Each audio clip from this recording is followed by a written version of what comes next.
Kung kailan mag-uumpisa na ako mag-video, narinig niyo yung background niya. Yan. Rinig na. Good. Rinig niyo ba? Kung kailan mag-uumpisa ako mag-video, yun naman ang par. Mamaya na lang. Wow! Ayan, pwede na. Sana hindi na maingay. Medyo madilim lang nga. Dilim ba? Okay lang. So, tagal ko nakagawa ng video. Alam nyo bakit? Kasi nung lahat ng pinalo ko last 2 weeks ago, lahat pati yung na-withdraw ko, yun din ang natalo ko last week. Hear me? Diba asal? Ang hirap ang hirap talaga, but I have to create this video para malabanan ko yung disappointment ko. And one thing, let's talk about disappointment. No? Ang disappointment kasi, when you're disappointed because of your mistakes, for my mistakes, nangyayari dyan, if you have not deal with it, na-frustrate ka. And that's what happened to me. And after naging frustrate ka, maging Sensi ka na. Yeah, and that's true. So I have to create this video just to tell everybody the goal, that what I'm trying to do, not just to show the world of the life of being a trader. And being a trader, talagang hindi ka naiintindihan. Period. What took me 2 years to discover my tailor-fit strategy that's based on what I like and based on my identity, it is because I have the problem of the opinions of others, opinion ng mga iba.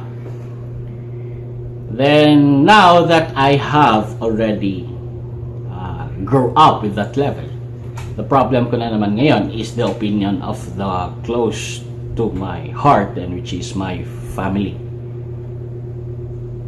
First of all, alam nyo na, syempre, sino ba naman gustong matalo? But yan kaya nga sabi ko sa iyo, if ever hindi mo ma-deal itong disappointment mo, magiging frustration siya pagkatapos maging Sensi. And in fact, nagiging Sensi na ako. Reset. Wah! So, anyway, just to give the idea, siguro I have lost. I'm back to square one.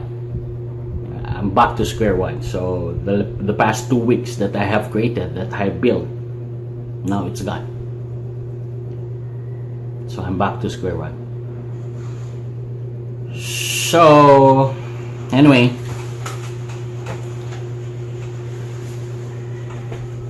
I'm now in the area of self-healing.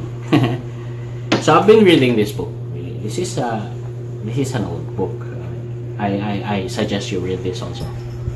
So meron dito in the chapter, yan, make disappointment your strength. Ang daling sabihin, pero ang hirap gawin. So, what struck me most is this one. The size of your success is measured by your strength of your desire, the size of your dream, and how you handle disappointment along the way. What is hard is, ang mahirap doon is, I got disappointed because kinakalaban ko sarili ko. I got greedy, and I was trying to prove something. But again, I don't want that to be an excuse, but rather I'll have to accept it the way it is, that I really made mistakes and nothing else to blame kung hindi ako. And this is a life of a trader. Along the way, you really make mistakes. No matter how good your strategy is, it's how you implement your strategy on the strictly basis, on your discipline basis. Yun ang mahirap. Wow. So, what the book is telling is talagang totoo. When I got disappointment, disappointed ako sa trade ko last week. Ang nangyayari, para bang nag-o-auto, naghahanap ako someone to blame. Yeah, but the truth is, I need to accept that there has always been a disappointment. There always be, alam mo yun, parang nanggagatong kung kailan asal ka, maaasal ka palalo. But I don't want that to hold it to be a grudge, to be something that I will blame. Now, the blame is on me. Ayaw ko maging Sensi, and as much as possible, as I have advertised on my YouTube channel, I want it to be honest,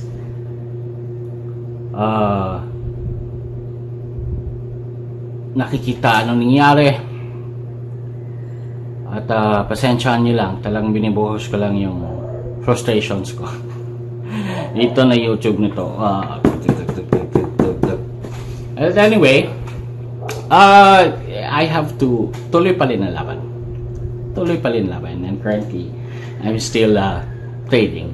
Hindi naman tayo na zero eh. Yet, I already lost one.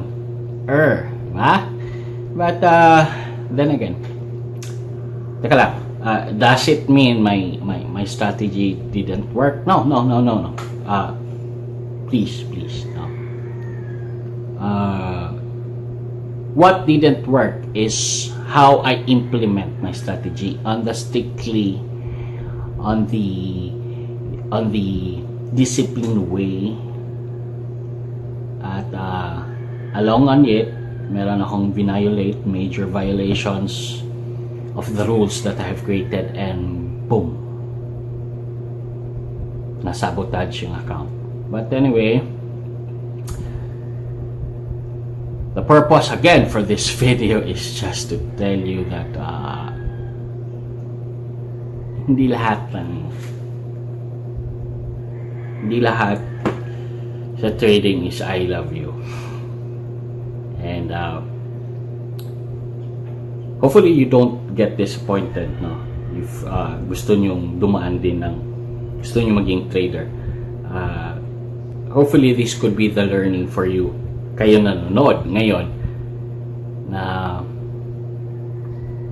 darating ang mga ganitong mga bagay, and you must learn, and you must accept that there will be disappointment along the way, and it's how you handle your disappointment that counts. Madapa tayo. Please let this be the learning. Not that you will fail. No, the only failure you would get is if you quit. So it's how you handle your disappointment that counts, and as how fast you can heal. Gaano kabilis is the hard thing to do. But my hope's still high. My hope is still high. So that's it. That's for my journal, and I'm gonna show you the details. Medyo masakit pa sa akin, makita ko yung mga mali ko. But I'm gonna show you on my next video. Medyo mahaba na to. I'm gonna show you the details on the failure that I created, that I have lost almost the 2 weeks that the profit that I have made on last 2 weeks. Ubos lahat yan. But I'm back to square one, and yet tuloy ang laban.